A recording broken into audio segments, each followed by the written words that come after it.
you, thank you. Ayan. Hi! Walang kalatoy-latoy. Hi! Hello!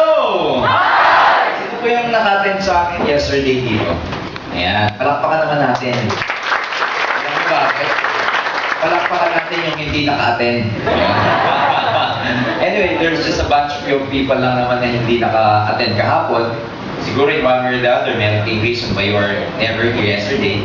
Pero just the same, we're very happy that you're here kasi hindi ko ina-expect na ganito karami ang attend ng leadership training. Kasi normally, pag sinabing leadership training, selected lang yan. Quality people lang yan. And I was surprised kasi ang dami nyo. Ibig sabihin, ang daming quality people dito sa Bicol. Kasi dapat, alam mo, pag leadership training ako, kasi sa networking, importante yung pagiging leader. Mamaya pag-usapan natin ito paano yan.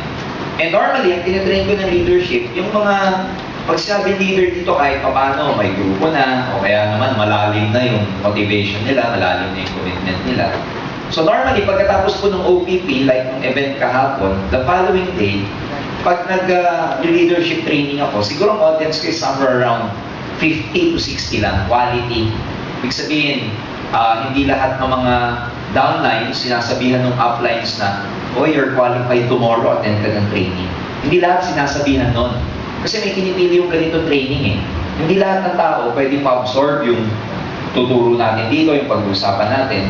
So yung mga upline, ang ginagawa namin sa kanila, ikaw yung mamili kung sino yung papa-attendin mo sa leadership training. So syempre yung upline, pipiliin niya, ipaprioritize niya yung mga tingin niya, malalim na, quality na, ibig sabihin malalim na motivation.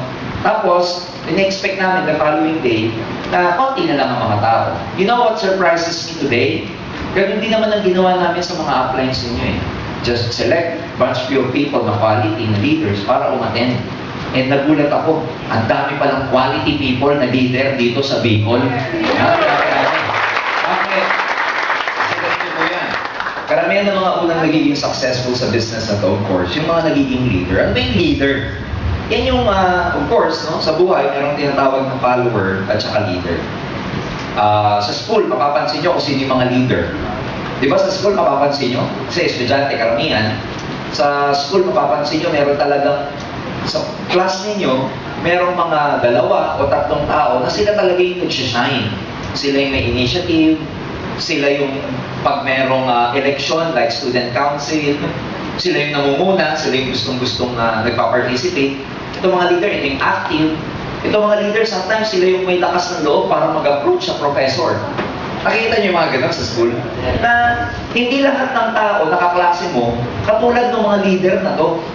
Meaning, meron silang character, meron silang personality. Bakit ganun sila? And most often than not, pag ganun yung character ng kaklase mo, normally, ito yung top of the class. Tama ba yun? Yes. Normally, kung sino yung mga leader sa klase mo, ito yung mga nagiging presidente, ito yung malakas na professor, ito yung kasabihin ng professor na, di ba nag-exam kayo, nag-experience na may exam kayo, tapos yung examination paper, ang ginawa ng professor, pina-check dun sa top of the class ninyo. Na-experience yun na yun? Yes. Na, oy, correct mo to, ikaw na yung mag-check. Di ba? Ikaw muna, kaklase ko lang yan ah. So, nakuha nyo? Pero ibig sabihin, itong mga estudyante nito, kaya sila ganun kasi nag-step up sila. From being an average student, they never accepted na yung pagiging average nila, hanggang doon na lang. Kaya umaalis sila sa comfort zone nila and nagle-level up sila. Nag-a-assume sila ng responsibility, nagkakaroon sila ng initiative.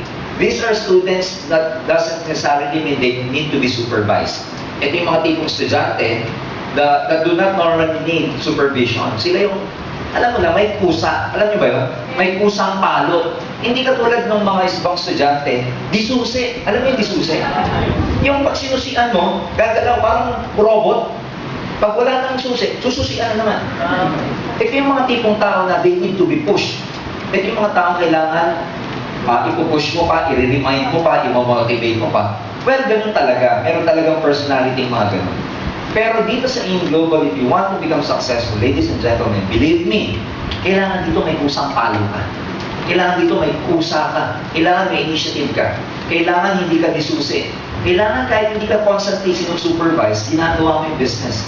Kailangan kaya mong i-motivate yung sarili mo. Kailangan kahit hindi ka pinapalo, alam mo kung anong role mo dito sa AIM Global. Yun ang leadership. And believe me, just like in school, ang unang-unang nagbibigay ng reward, ang unang-unang nagkakaroon ng malaking kita, yung mga nagiging leader. And today, ladies and gentlemen, is a very significant day. You know why? Kasi today, ang transformation mo from being an average person to a quality leader of Alliance in Motion Global. Ngayong hapon, at ang goal ko ngayong umaga, ngayong hapon na to, ang goal ko ngayong araw na to, that when you go home tonight, when you go home later this afternoon, you're a different person already. That's my goal. My goal today is to change you from being a mere caterpillar to that of being a butterfly.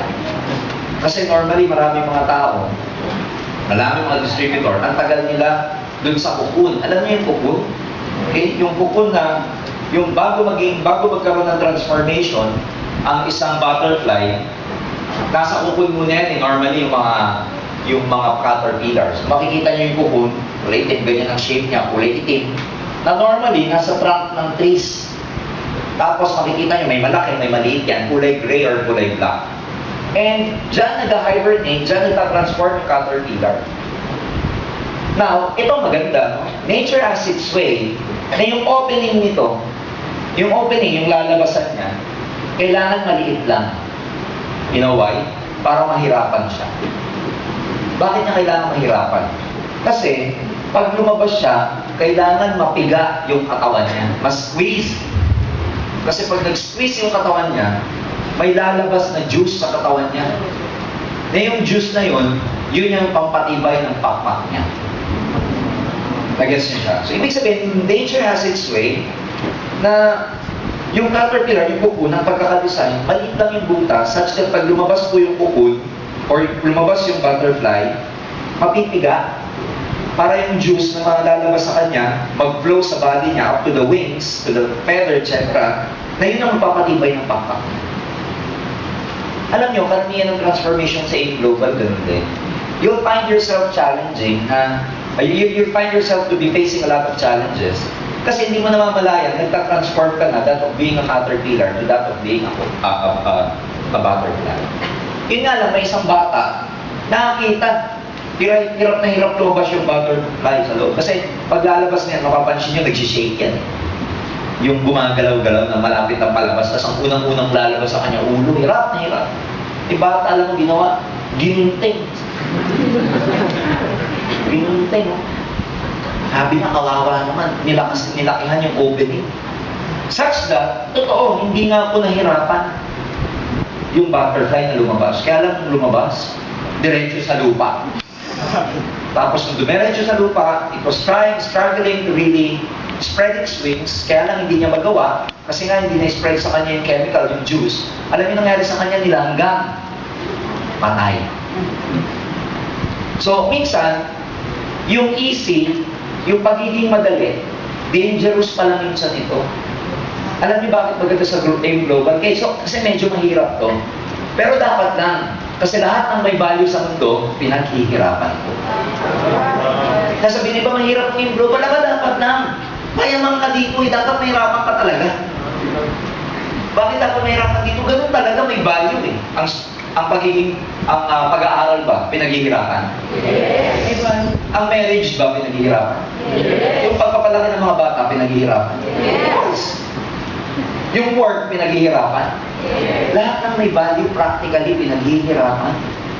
Kaya kung mahihirapan ka dito, okay lang. Kaya ngayon, magkakaroon kayo ng transformation that ang goal ko this afternoon is to give you a deeper understanding kung ano ba itong pinasok ninyo. Such that, magkakaroon kayo ng obligation na dahil nakita niyo yung bigger picture ng Alliance in Motion Global, ladies and gentlemen, it's gonna be your role na ito i-explain, ipalaganap sa magiging grupo ninyo. Na kayo, ang perspective mo dito malalim na para pag nagkaroon kayo ng grupo o kung may existing na grupo kayo, ipapaliwanag mo din sa grupo mo kung gaano ba kalalim itong pinasok natin. Kasi for some people, madaling mawala sa AIM Global, sa networking, kasi hindi nila alam kung ano yung mga bagay na naghihintay sa kanila. Hindi nila alam what's in store for them. Hindi nila alam kung ano ba talaga ano ba yung nandun. So for some people, they catch the vision initially, pagkatapos ng OPP, they get very excited, makakatch na yung vision initially. Pero after some time, nawawala. Bakit? Kasi hindi nila alam kung ano yung bagay na naghihintay sa kanila. Meron pong isang aso nakakita ng pusa. Di ba yung mga aso, pag nakakita ng pusa, normally, yung lumalaman bakit ano ba yung kinagalitan ng aso talaga sa pusa. Pag nakakita ng pusa, talagang galit na galit sila. So, ang ginawa nitong aso, hinabol niya yung, sabi na lang natin di pusa, rabbit. Nahabol niya yung rabbit. Di ba pag tumatahol yung mga aso, ang lakas. Nung hinahabol ng aso itong rabbit na to, narinig ng ibang aso. Sumunod yung ibang aso. So before that, after that, yung isang aso, naging 3 na sila, hawak-hawak, nahabol yung rabbit, hanggang sa naging 5 na, hanggang sa dumami na yung mga asong humahabol dun sa rabbit. Kaya lang, habang tumatagal, paunti na ng paunti yung aso. At the end of the day, alam mo kung sino lang humahabol? Yung aso na lang na unang nakakita. Now let me ask you, ba't nawala yung ibang aso? Kasi nakikahol lang sila. Hindi na alam reason. Tumahol yung kasama, natahol na rin ako. Takbo na rin ako. Tama ba? Tama ba? Pero pag tumatalog siya, kahol siya ng kahol, bakit ako nandito? Nagkagawa ko dito. Kaya pagkapagod na, after some time, pagkapagod na, wala naman pala eh, di ba? Sounds family? Sounds familiar ba? May mga ganun, di ba? May mga ganun downline. Na ano lang, napasabay lang sa agos. Kasi, nagpingin siya, pingin din ako. Pumapalakpak din ako. Nagdala siya, nagdadala din ako. Pero after a while, hindi talaga nila na-catch yung vision. Pag napagod na, ayaw na po nila. At ang naiiwan, isa na lang, yung leader na tunay nakakita. Ngayon, ang job ninyo, kung kayo yung leader na nakakita ng vision, gano'n palalim ko, ang goal ninyo hindi lang dapat sa inyo yan, dapat may paliwanag dito sa ibang tao. Kasi pag ang downline mo, malalim ang understanding. Kahit ikaw, parang kang pako dito eh. Ano yung pako? Di ba may head yan? Pag ganyan yung pako eh. Ngayon, pagka yung pako, pagka pinukpok mo yan sa kahoy, syempre papailalim ng pailalim. Kailangan dito, pagkaabaon mo, pati ulo, nandun sa ilalim. Bakit? Para hindi ka na mahugot. Ganun ka dapat kalalim. Kasi kung yung ulo labas pa rin hanggang dito, ganyan ka lang kalalim, may ulo pa na nakalabas, mahuhugot pa rin to, tama? Kailangan yung baon na baon, yung talagang pati yung ulo nakabaon. Dapat kukunin mo yung pako, hindi mo makuha. Ganun ka dapat kalalim dito. Na kahit ano mangyari, anong bagyo man ang dumating sa buhay mo, hindi ka mawawala kasi malalim ka na. Yun ang goal ko ngayong hapon na to. And ang ipapaliwanag ko sa inyo is about network marketing. What is your future here? What is the advantage of network marketing? How it becomes a successful, it's a very, very perfect business for everybody.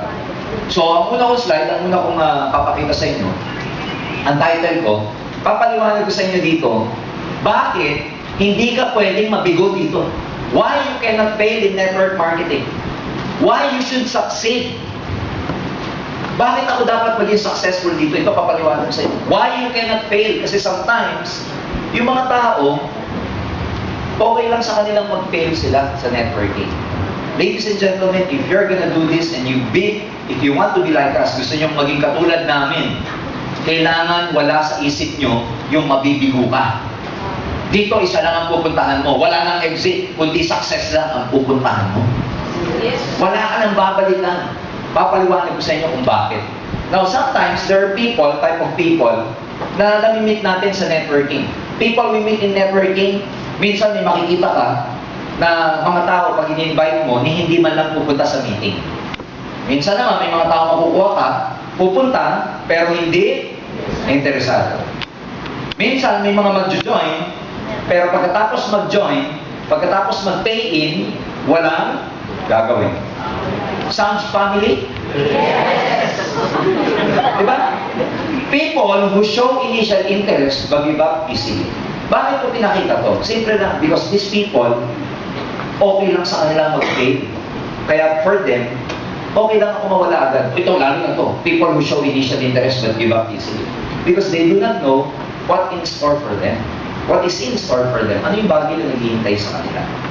Now, ipapaliwanag ko sa inyo ngayon, lalo na sa mga kabataan na nandito or even doon sa mga tao, ay paano? You're in the, matagal ka na nag-work. Why you cannot fail in this business? Why you cannot fail in network marketing? Why you cannot fail in Alliance and Motion Global? There are development stages in every country.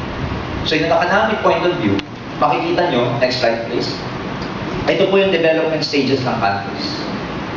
So relevant ito sa pinag-uusapan natin ngayon. Number one, merong tinatawag na underdeveloped country. Ang isang underdeveloped country, naglaganap po ang paghihirap. Poverty prevails.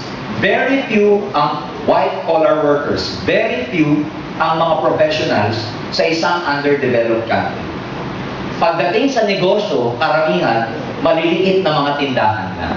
Now, to give you a better picture, ito po ang itsura ng Pilipinas before the war. Nakuha siya? Before the war, ito ang itsura ng Pilipinas. Now, ganito yan. Pag nagnegosyo ng mga panahon na yon, ang magkakalaban ng small business versus small businesses. Nakuha niyo kung paano? Now, sa stage na to, you and I know that if you want to become financially free, dapat naka-mindset ka na dapat magkaroon ka ng negosyo. Siguro kung magne-negosyo ka, noong mga panahon na to, pwede pa. Kasi dahil small business pa lang ang naglalaganap dito, maliit na puhunan, pwede ka nang magkaroon ng negosyo. Kaya lang, unfortunately, when we talk about corporate, kukunti pa lang ang mga nagtatrabaho. Kukunti pa lang ang professionals. I remember, alam niyo, yung mga panahon na kukunti pa lang ang mga professionals sa mga panahon na yan. Ang lola ko, graduate lang ng undergraduate po ng college. Pero magugulat kayo, yung lola ko, naging mestra po siya, naging teacher. May mga kilala ba kayong gano'n? Na nung araw, yung mga lola natin, di ba kahit hindi nakapagtapos, nagiging professional sila? Naalala niyo yung mga panahon na yun? Yes. Ito pa, kahit hindi nakapagtapos, ang gagaling English. Yes. Kahit hindi nakapagtapos, ng mga panahon na underdeveloped ang country, nagkakaroon sila ng trabaho. Kaibigan, bakit ko pinaliliwanag sa inyo to? Kasi, simple lang. Kung ang mindset mo ngayon para magbago buhay mo, yung maging empleyado ka, work for someone else, kaibigan, it's an obsolete formula already. Because applicable yung formula yan nung underdeveloped pa ang Pilipinas. It's an obsolete formula. If you're using a formula na obsolete na, kaibigan, mapapagbulihan ka na. Bakit? Kasi nung mga panahon na to, pag empleyado ka, gaganda pa ang buhay mo. Believe me, nung araw, pag naging teacher ka, magkakabahay ka ba? Of course, kaya nga sa Maynila, may tinatawag na Teacher's Village. Nung araw, pag ikaw nagtatrabaho po sa GSIS, magkakabahay ka ba? Magkakapera ka ba? Yes, kaya nga meron tinatawag na GSIS Village. Nung araw po yun, dati pag ikaw public school teacher, may housing ang government para sa'yo. Maganda ang sweldo mo. Isa ka sa mga pinakamataas ang bayad sa Pilipinas pagka ikaw ay dati public school teacher. Now, ilagay natin yung setting na yun dito ngayon. Let me ask you, pag ngayon naging teacher ka, I'm not trying to put it down. Don't get me wrong on this. Pag ikaw naging teacher ka sa panahon ngayon, sigurado ka bang magkakabahay ka pa? No. Hindi na. Hindi na. Same profession, pero bakit hindi na? Kasi nagbabago po ang panahon. Kaya pag ang turo sa'yo, go to school, get good grades, and go look for a good job, it's an obsolete formula. Kaya marami pa rin humihirap ngayon, marami pa rin mahirap, kasi ina-apply nila sa buhay nila yung formula na dati lang pwede, ngayon hindi na pwede. Bakit advantage na naka-attend ka nito? Simple lang. Ngayon mo nalaman na obsolete na pala yung formula ang ginagamit mo. Ngayon, pag binago mo yan, pwede nang magbago ang buhay mo. Tama ba? Parang mga tao, hindi nila alam, obsolete na yung formula nila. Kaya pag may mga kaklase kayong ayaw maniwala sa inyo, okay lang. Sabihin mo sa sarili mo, okay lang. Obsolete naman yung formula niya. Sabihin mo sa klase mo, ayaw na kinakatsawan ka. Sabihin mo sa kanya, ano ka? Obsolete na ang formula. Pag sinabi na yun, yung obsolete formula, bahala ka. nakita mo, pag lumalalim kang ganito, madi-discourage ka ba kaagad? Kung ganito kalalim na iintindihan mo, kaibigan, hindi mo alam yung pinasok mo pala. Ganito pala katindi yung pinasok ko. Meron bang developed country? Alam ko, recute lang. Ha? Tama ba? Eh, ganun talaga. Nasa Alliance in Motion Global si Jerjan Gonzalez, kaya may ganitong training. Kaya may ganitong training.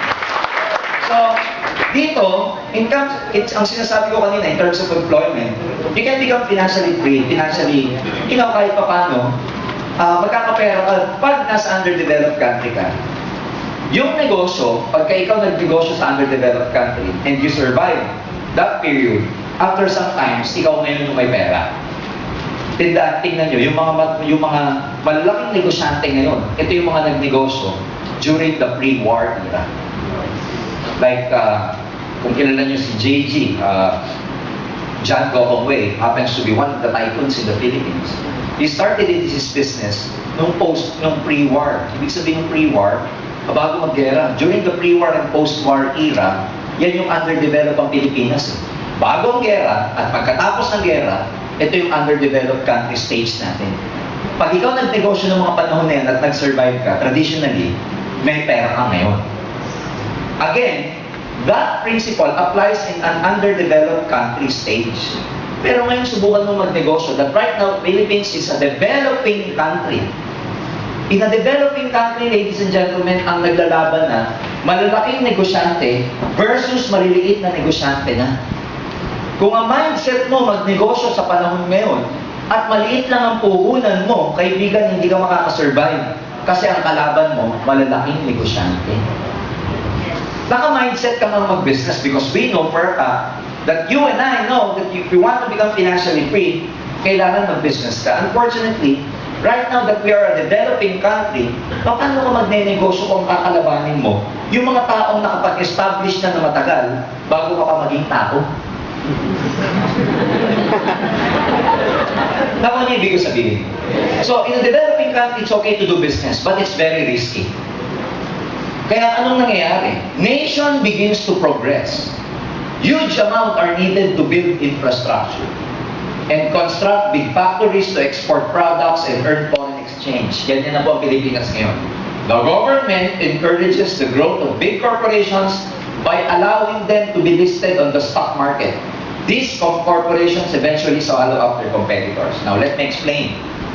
Pagkatapos ng country na magiging isang underdeveloped, magiging developing country yan, nation begins to progress. May mga dumadating ng investors from other countries. Yung nation, nagkakaroon na ng kahit papano development. Nagkakaroon na ng kalsada, kailangan mag-develop na ng factories, kailangan mag-develop na ng mga infrastructures. Unfortunately, hindi magagawa ng gobyerno mag-isa yun. So gumagawa sila ng tinatawag na conglomerate.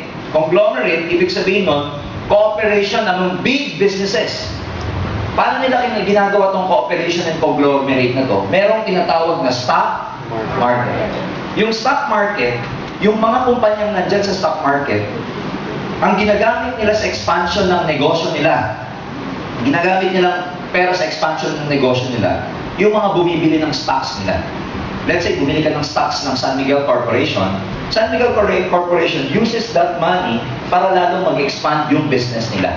Ang tubo mo doon, pag tumubo yung kumpanya na ininvestan mo, may tubo yung pera, ininvest mo. Nakuha niyo ba kung paano? So, ang tawag doon, dividendo. So, nagbibigay ng dividend siya. Now, just imagine this. Ang mahirap dito, ang mga malalaking negosyo, meron na sila, listed sila sa stock market. Meaning, ang puhunan ng mga to, hindi na po milyon. Ang puhunan ng mga to, bilyon na. Kasi nga, may nag-i-invest sa kanila mga tao na ang tawag natin, bumibili ng stocks. So, ano ginagawa ng mga tao to? Simple lang, ng mga negosyante ko. Nagpapagawa ng mga malalaking malls. Nangongontrata sa gobyerno sila, gagawa ng kalsada dito sa ganito. Nangongontrata sa gobyerno sila, gagawa ng irigasyon. Nangongontrata sa gobyerno na humihingi ng permit para magpagawa ng same lalaki, sobrang lalaking mga establishments, nagpapagawa ng malalaking building. You know why? Kasi nga, ang puhunan nila, billion na. Bakit ko sa inyo sinasabi to? Simple lang, kaibigan. Sa stage na developing country, kung ikaw magnenegosyo ka, let me tell you, if your mindset right now is to have an original business, ladies and gentlemen, you are in a sunset industry already. Palubog na kung ngayon ka pa magsisimulang magnegosyo. Bakit? Ang lalaki na po ng mga kalaban mo. Saan ka po pwesto? Taga-Pasig po ako. Dati, ang Shaw Boulevard, makikita nyo yung gilid niya, kainan lang po na maliliit na karinderya ng mga taxi. Ito, crossing to eh. Yan. Crossing. Ito ang Shaw Boulevard. After a while, nagtayo po dito. Sa kabila muna dito. Nagtayo dito ng Manuela. Yan. Pagkatapos magtayo ng Manuela dito, sa katapat, may nagtayo din. Shangri-La. Tama ba? Sa likod ng Shangri-La, pag nasa Shaw Boulevard ka, likod yan. Ano yung nandito sa likod? Mega Mall. Tama? Dati, may mga taong may negosyo dito, may mga butik. Dito eh, may mga butik. O ngayon, paano na itong mga butik na to, nung tumayo itong mga negosyo na to? Butiki na lang, butik. Bakit? Yung store nila, CR na lang ni Mega Mall. Now you will tell me ngayon ka magnenegosyo na ganito nangyayari. Good news, ladies and gentlemen. Legazpi is a very progressive city. Sooner or later, there's gonna be a lot of investors coming in right in the next future. Sooner or later, in the future, magkakaroon dito ng SM. Sooner or later, magkakaroon dito ng malalaking mga negosyante. Magnenegosyo ka sa pangapanahon na yon, kaibigan, kakainin lang ang negosyo mo. Saan ka pupunta? Now, the concept is simple. Mega Mall, ang pangalan ng negosyo nito, SM Prime Holdings. Maraming negosyo yun, SM Prime Holdings. Underhill, ang hindi naiintindihan ng tao, ang pinakamayamang tao sa buong Pilipinas ngayon, si Henry C. Kilala niyo ba si Henry C? Yes. Si Henry C, according to Forbes magazine, just a few months ago, ang net worth niya, pag sabing net worth, yung halaga niya, labas lahat ng utang, liabilities, etc. Ang net worth niya, together with all his properties and businesses, nasa $3 billion. Dollars. Malaki, maliit? Now, tingnan niyo mabuti to. Doon sa iba, hindi na-appreciate ko eh. Pakikita ko kung gaano kalaking pera to. Ilagay niyo na lang, kada $1 para madaling computin. Ilagay na lang natin magkano per dollar? 50 ka na para madali. 50. Para madaling computin. So, 50 times 3 billion, ilang bilyong piso yan? 150 billion pesos yan. Ganyan kalaki ang pera niya. 150 billion. Malaki, maliit? Malaki. Alam niyo, papaliwanag ko kung gaano malaki ito. Kung ikaw si Henry C., paano mo uubusin to? Kaya, hypothetical situation. Sabihin na natin, ang gagastusin mo araw-araw para ubusin to, 1 million a day. Ang goal mo, ubusin. Goal mo ubusin, araw-araw, 1 million ubusin ko. Pag hindi mo naubos yung 1 million ngayon, malaki problema mo bukas, 2 million ang ubusin mo. Okay. Pag 1 million ang inuubos mo, araw-araw, magkano mauubos mo sa isang linggo? 7 million. Sa isang buwan? Sa isang buwan, mga 30 million, 31 million. Eh, sa isang taon, 365 million. Now, i-divide ko lang to ng 365 million. Ang goal mo, 150 billion, mauubos mo 1 million a day.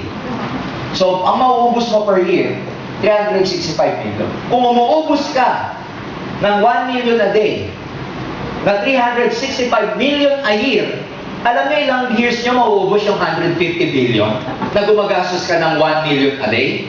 Alam niyo ilang years? 400 years po bago mo maubos.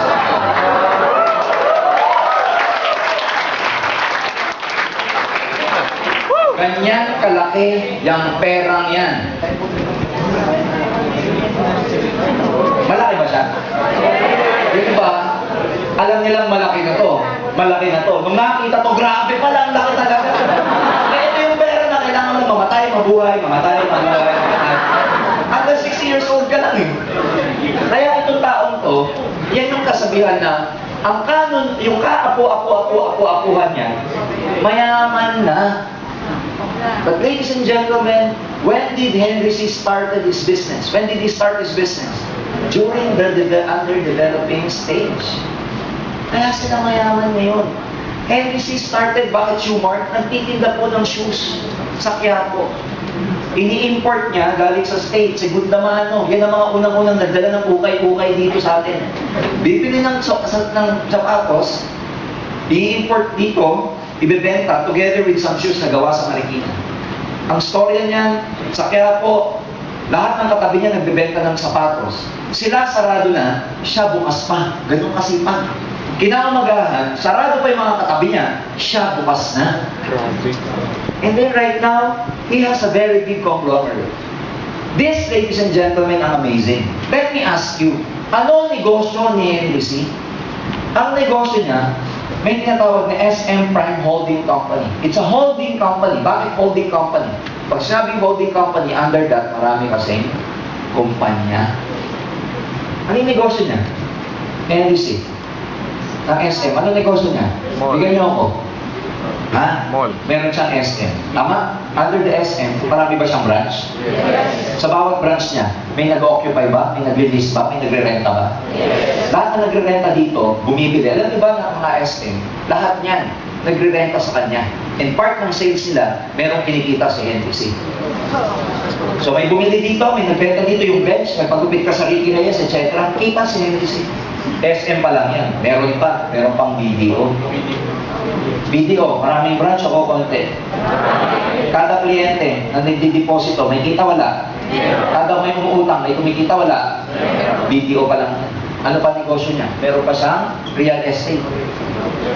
Ano yun? Meron siyang SNDC, sa Shoemart Developing Corporation.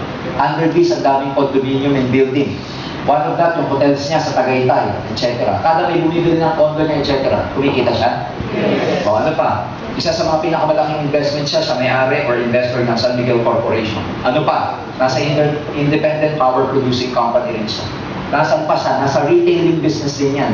Pag pumunta kayo sa SM, napakaraming pong bonus na brand. Guess what? Sa kanya yun. Siya manufacturer nun. At marami pang iba. Now, let me ask you, ano negosyo niya? Ano negosyo niya? Networking ang negosyo niya. Ayan o. Ayan o. O, diba? Networking ba negosyo niya? Yes. O, diba? Eto siya. Hindi mo mabuti ha. O. Ito siya. Ikaw to. O.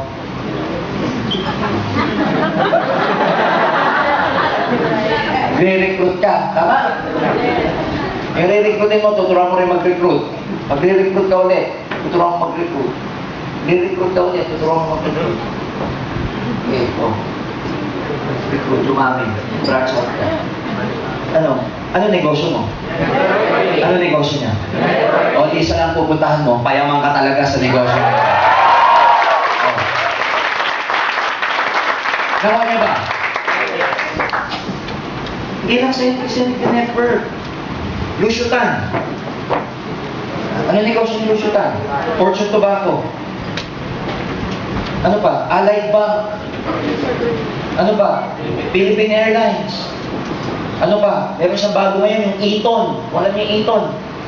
Real estate development din yan. Oh. Ano pa? Nasa malls din to. Nasa hotels din to. Sa kanya pang Century Park Hotel. Lusyutan. Anong negosyo niya?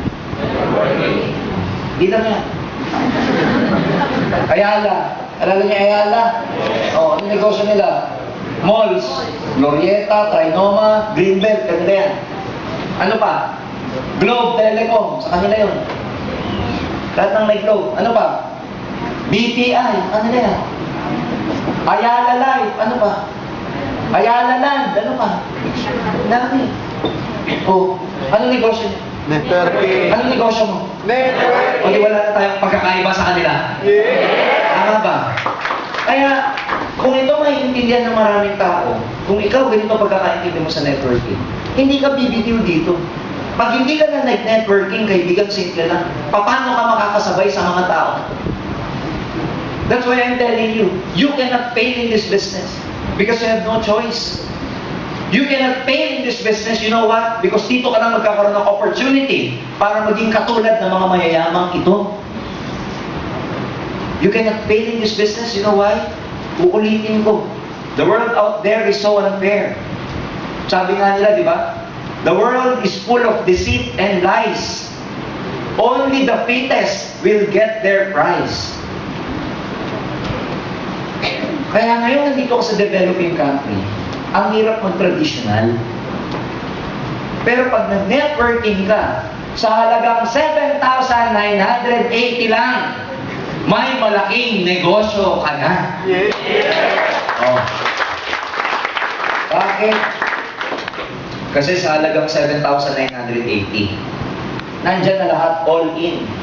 Ilan ang branches mo sa buong Pilipinas? Alam niyo branch mo sa buong Pilipinas? Ang branch natin, 50 branches all over the Philippines. Meron pang mga 40 satellite, maliliit na branch. Sa investment mong 7,000, kasama na yung opisina mo. Sa investment mong 7,000, kasama na yung kuryente, binabayaran mo. Sa 7,980, kasama na yung counter, yung empleyado, yung inventory, yung import, yung business permit, yung pwesto, lahat sa 7,980. It's like having a partner na ikaw, naging partner mo yung AIM. Na yung AIM, sa kanya lahat. Sa AIM lahat eh. Sa kanya opisina. May binabayaran kayo dito. Sa kanya kuryente, sa kanya tao, sa kanya import, sa kanya permit. Sa kanya ang opisina, sa kanya ang payroll, sa kanya admin, sa kanya operation, sa kanya warehouse. Sa kanya lahat. Ikaw, ang ambag mo, ang contribution mo, 7,000 lang. Ito sa iyo.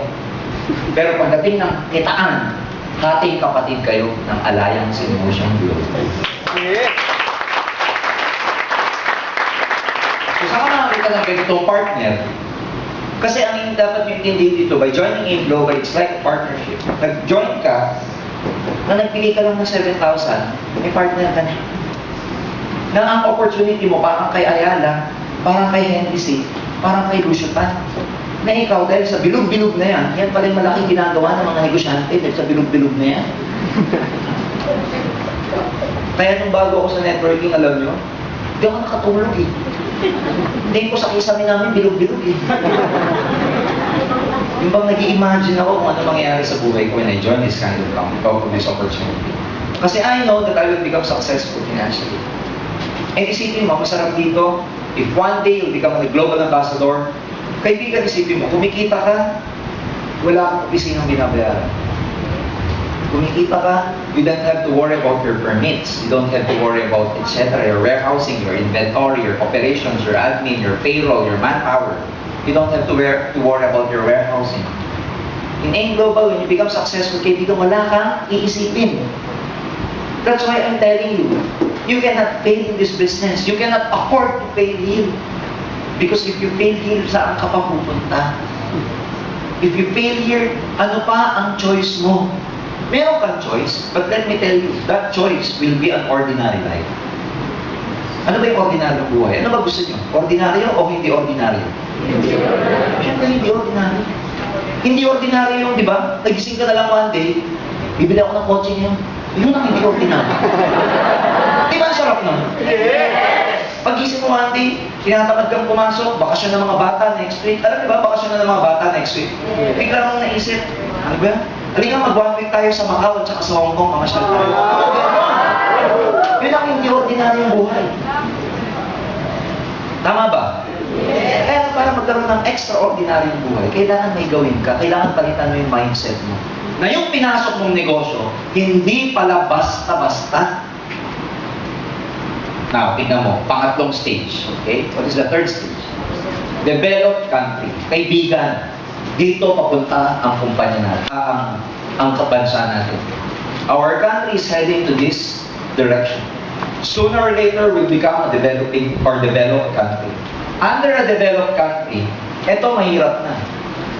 Lalong wala ka ng lugar dito. Kasi ang magkakalaban dito, malalaking negosyante na versus malalaking negosyante. And sa ngayon, nagkakatotoo na po ito. Tama ba? Nagkakatotoo na ba ito? O, tingnan mo. Si Ayala, may globe. Ano, di ba? Sino yung mga kalaban niya? Smart. PLDT. It's a very big company also. Dati ito yung pioneer. Guess what? Pumasok yung SAD sa Ayala. Alam nyo, dahil tayo papunta sa developed country, darating ang panahon, hindi na lang po 3 ang carrier ng cellphone. Dadami pa yan. Dadami pa yan. Ngayon, pagdating sa real estate, pagdating mo sa mga malls, sila nag-aaway-aaway na. Ang itsura niyan, pagka ikaw, mali na negosyante, ganda yung itsura mo pagka kung sumabak ka sa negosyo. Okay? Ganda yung itsura mo. Yan. Pag sumabak ka sa negosyo, ganyan yung itsura. Yan. Parang pang fish din. Yan. Yan. Ganyan. Parang pumasok sa aquarium na ganyan. Kaya lang, ang kalaban mo ito.